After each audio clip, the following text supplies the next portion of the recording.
Hello नमस्कार बच्चों, स्वागत है आप सभी को एग्रीकल्चर शिक्षा के इस ऑनलाइन लर्निंग प्लेटफॉर्म पे। स्वागत है आप सभी को इस वीडियो में जहां हम बात करने वाले हैं बीएससी ऑनर्स एग्रीकल्चर। जो भी बच्चे इस समय आइदर थ्रू सीवीटी और आईसीएफ या आपके स्टेट लेवल के कॉम्पिटिटिव एग्जाम्स या यूनिवर्सिटीज के इंडिविजुअल एंट्रेंस एग्जाम्स, चाहे जो भी एग्जाम्स आप क्वालिफाई किए हो, किसी भी तरह से क्वालिफाई करके अगर आप इस समय बीएससी ऑनर्स एग्रीकल्चर परस्यू कर रहे हैं और आप सेमेस्टर फर्स्ट में है, तो आप सभी के लिए वीडियो काफी ज्यादा इंपॉर्टेंट है। क्योंकि इस समय हम बात करेंगे इस वीडियो में क्या आपकी स्ट्रेटेजी होनी चाहिए, कौन कौन से बुक्स आपको फॉलो करने चाहिए, कहां से आपको स्टडी मटेरियल कलेक्ट करना चाहिए और क्या आपकी एक टाइम मैनेजमेंट स्ट्रेटेजी क्या होना चाहिए जिसके थ्रू आप अपने सेमेस्टर एग्जाम्स में तो बेहतर परफॉर्म कर सकते हैं। मीनवाइल आप अपने फ्यूचर के जो आपके कॉम्पिटिटिव एग्जाम्स, चाहे वो गवर्नमेंट सेक्टर के हो चाहे आपका हायर स्टडीज के एग्जाम्स हो, उसमें भी कैसे आप बेहतर परफॉर्म कर सकते हैं, इसी पर जो है ये वीडियो मुख्य रूप से आधारित रहेगा।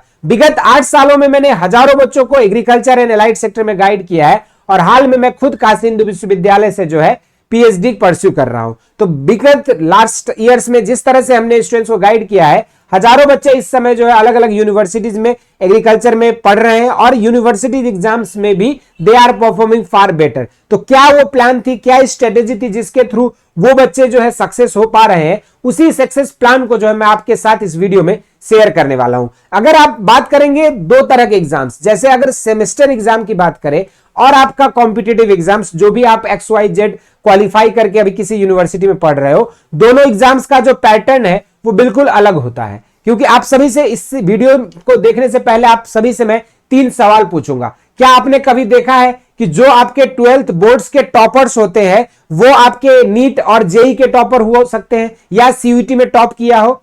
बहुत रेयरली, इक्का दुक्का केसेस आपको ऐसे मिलेंगे, नहीं तो generally the answer is no. Similarly दूसरा क्वेश्चन आप सभी के लिए है, क्या आपने कभी देखा है कि जो इंट्रांस आईसीआर, सीयूटी या आपके जो इंट्रांस स्टेट लेवल के टॉपर हो वो यूनिवर्सिटी की गोल्ड मेडलिस्ट हुआ हो या यूनिवर्सिटी में उसने टॉप किया हो? The simply the answer is no. तो ये ऐसा क्यों होता है कि जो बच्चा 12th की ही सिलेबस 12th में पूछी जाती है बट बोर्ड का टॉपर, नीट का टॉपर नहीं हो पाता, और नीट का जो टॉपर है वो यूनिवर्सिटी में जाके वो यूनिवर्सिटी का टॉपर नहीं हो पाता। यानी कि सीवीटी के टॉपर्स बीएचयू टॉप नहीं कर सकते, लेकिन जो 12th में टॉप करते वो फिर सीवीटी में टॉप नहीं कर सकते। ये रीजन क्या है, इसके पीछे का साइंस क्या है, इसी पर जो है बातें करेंगे। क्योंकि देखिए दोनों एग्जामिनेशंस जो होते हैं दोनों का मोड अलग अलग है। अगर हम बात करते हैं रिटन एग्जामिनेशन, जो आपके बोर्ड्स के एग्जामिनेशंस होते हैं, that needs a different strategy, और जब बात कॉम्पिटिटिव एग्जाम्स की आती है उसमें आपको कंप्लीटली डिफरेंट स्ट्रेटेजी फॉलो करने होते हैं। और चाहेंगे कि एक ही दवा से सारे रोग ठीक हो जाए तो ऐसा नहीं हो सकता है बच्चा, ठीक है।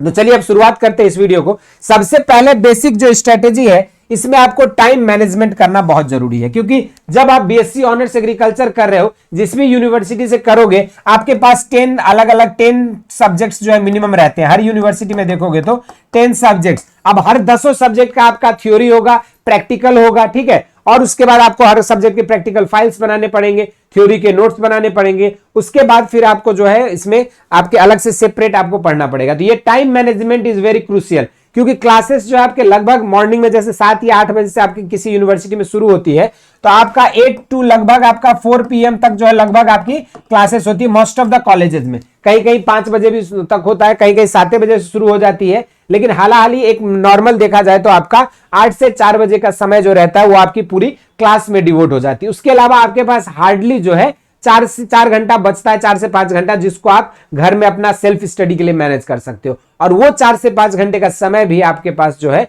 कई सारे प्रैक्टिकल फाइल्स कंप्लीट करने में, नोट्स बनाने में, इन सब में चला जाता है। तो इस वजह से सबसे पहले प्रॉपर टाइम मैनेजमेंट क्या करिए, रेगुलर क्लासेस में एक्टिव रहिए, ठीक है। सबसे पहली बात, जब भी रेगुलर क्लासेस अटेंड करना है, रेगुलर इन क्लास है ना, रेगुलर इन क्लास अगर आप रहेंगे तो आपका जो नोट्स बनाने का झंझट है या फिर जो है आपका पढ़ाई का अलग से सेपरेट टाइम निकालने की जरूरत नहीं पड़ेगी। बस आप सेपरेट टाइम में एक बार बस you just go through your notes, it will be enough. तो सबसे पहले रेगुलर इन क्लास, और जो भी आपकी क्लास की टाइम टेबल है उसको स्ट्रिक्टली फॉलो करिए, और रेगुलर जो आज पढ़ाया आज के आज ही कंप्लीट करने का एक जो है ट्राई करो, ठीक है। और प्रैक्टिकल्स वगैरह जो होते हैं उसको भी वीकेंड्स पे कंप्लीट कर लेना। ये नहीं कि बैकलॉग्स प्रैक्टिकल एक सब्जेक्ट का इस हफ्ते में आपका कोई प्रैक्टिकल फाइल हुआ तो उसको आपको अगले हफ्ते तक कंप्लीट कर लेना। ये नहीं कि उसको जब सर मांगेंगे तब कंप्लीट करेंगे वाली एटीट्यूड अपने अंदर नहीं रखनी है, ठीक है। तो proper time management is very necessary. उसका दूसरा चीज की इंगेज इन क्लास, यानी कि आपको क्लासेस रेगुलरली करना है और क्लासेस में टीचर्स के साथ प्रॉपर इंटरेक्शन होनी चाहिए।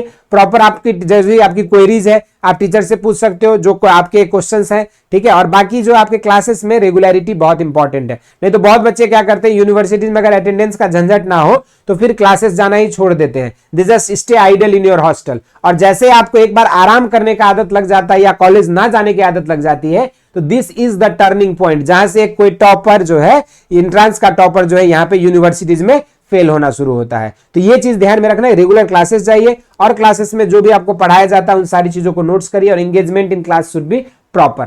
Third point is study habits. जैसे आप मॉर्निंग पर्सन हो या नाइट पर्सन हो, जो भी जिस भी टाइम पे आपको पढ़ाई करना अच्छा लगता है उस समय आप अपनी एक स्टडी टाइम टेबल बनाइए, एक शेड्यूल बनाइए और उस स्टडी हैबिट्स को रेगुलर प्रॉपर फॉलो करिए। जैसे क्लास में जो टीचर्स ने पढ़ाया उसके हैंड रिटन नोट्स अपने प्रॉपर तैयार कर लिया, उन नोट्स को जो है रिवाइज करिए। फिर तब जब आपका एग्जाम आएगा ना तो वन नाइट फाइट की जरूरत नहीं होती है। जैसे हम एक टर्म कहते हैं वन नाइट फाइट, मतलब जैसे कल एग्जाम है तो आज रात भर बैठ के पढ़ लिए पूरा सिलेबस और कल जाके एग्जाम में लिख दिए। तो इस तरह में जो है आपकी परफॉर्मेंस पुअर हो जाती है, आपके जो है मार्क्स अच्छे नहीं आते हैं। पास तो बच्चे कर ले जाते हैं लेकिन आपके मार्क्स अच्छे नहीं आते और कॉन्सेप्ट्स भी बेहतर बिल्डअप नहीं होता है। लेकिन वही चीज जब धीरे धीरे रोज रोज एक एक सीढ़ी चढ़ोगे तो आसानी से आप मंजिल तक पहुंचोगे। तो वो चीजें आपको कर यह दूसरा, involve in the extra curricular activities, क्योंकि यही वो टाइम है, यही वो यूनिवर्सिटी एजुकेशन सिस्टम है जो आपका टाइम है जिस समय आप अपने आप को एक्सप्लोर कर सकते हो, आप अपने एडिशनल इंटरेस्ट्स को डेवलप कर सकते हो। जैसे आपका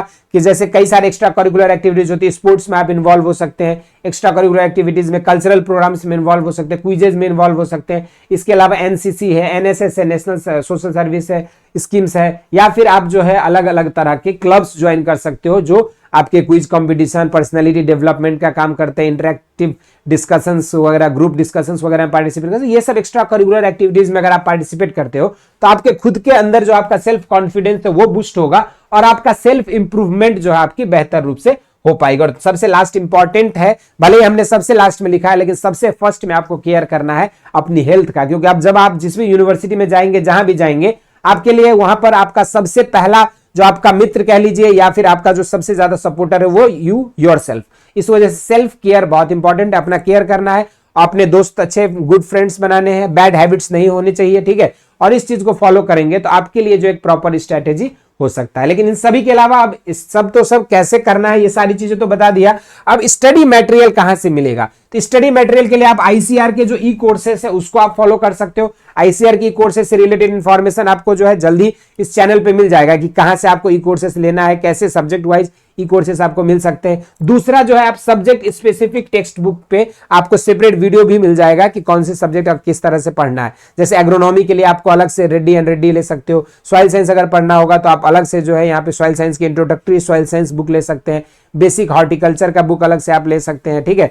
इस तरीके से जो कोर जिस्ट बुक्स हैं वो 3 से 4 बुक्स आपको जो यहाँ पे लेने पड़ेंगे। कौन कौन से बुक लेने होंगे, कौन से ऑथर के पब्लिकेशन से, इस पे सेपरेट वीडियो आपको प्रोवाइड कर दी जाएगी, ठीक। उसके बाद जो नेक्स्ट आपका स्टडी मटेरियल रहेगा आपके लिए वो रहेगा आपके क्लास नोट्स। जो भी आपके टीचर्स, जो भी आपके मेंटर्स आते हैं, प्रोफेसर्स पढ़ाते हैं, वो क्लास नोट्स सबसे इंपॉर्टेंट रहेगा, क्योंकि आपके जो सवाल वगैरह आएंगे वो आपके इन्हीं क्लास नोट्स से आएगा। तो सबसे पहले तो इन क्लास नोट्स को कवर करना है और यही सब कॉन्सेप्ट्स जो है इन टेक्स्ट बुक और ई कोर्सेज से एक बार पढ़ाई कर लेनी है और फिर आपको अपना एक स्टैंडर्ड नोट्स तैयार हो जाएगा। और जब एक स्टैंडर्ड नोट्स तैयार हो जाएगी, उन लेक्चर्स को आप रिवाइज करोगे तो विद इन आवर्स जो है आप अपने एग्जाम्स की तैयारी बहुत आसानी तरीके से कर पाओगे। लेकिन अगर ये सारी चीज आपके पास पहले से नहीं प्रिपेयर्ड है और एग्जाम से एक दिन पहले करने की कोशिश करोगे, भले ही आप पास हो जाओगे लेकिन वो चीजें जो है आपकी बेहतर परफॉर्मेंस नहीं हो पाएगी। इसके अलावा आप YouTube लेक्चर्स भी फॉलो कर सकते हैं जो कि जल्दी आपको एग्रीकल्चर शिक्षा पे मिलना शुरू हो जाएगा। ऑलरेडी कई क्लासेस ऑलरेडी हो भी चुके हैं, तो आप इस चैनल को जरूर से फॉलो कर लीजिएगा